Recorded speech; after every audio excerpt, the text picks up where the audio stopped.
সময় বাকি 30 দিন, সামনে আমার টেস্ট পরীক্ষা। এখন আমি যে 3টা কাজ করতাম তাই জানাবো আজকের এই ভিডিওতে। প্রথম কাজ, আমি বিগত 5 বছরের বোর্ড পরীক্ষার প্রশ্ন সলভ করে ফেলতাম।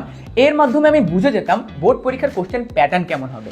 এবং এমসিকিউ এর ক্ষেত্রে আরো একটি স্পেশাল হ্যাক যেটা আমি ব্যবহার করতাম, শুধুমাত্র সঠিক উত্তরটা না পড়ে বাকি অপশনগুলো কেন উত্তর হলো না সেটিও আমি পড়ে ফেলতাম, যাতে আমার বেসিক একদম ক্লিয়ার হয়ে যায়। দ্বিতীয় কাজটি হলো, এক্সাম হলের টাইম ম্যানেজমেন্ট আমি আগে থেকেই প্র্যাকটিস করে ফেলতাম। কিভাবে?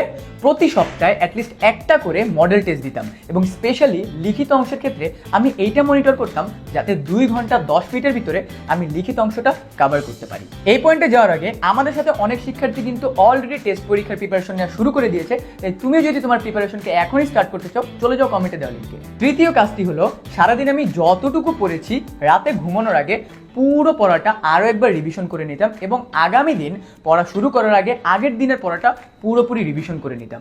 এর মাধ্যমে আমি কোনো পড়া ভুলে যাব না। তোমার একটি সৃজনশীল কমপ্লিট করতে কত সময় লাগে তা জানিয়ে দাও এই ভিডিওর কমেন্ট সেকশনে, এবং টেস্ট পরীক্ষায় ভালো করতে হলে এই ভিডিওটি এখনই সেভ করে রাখো।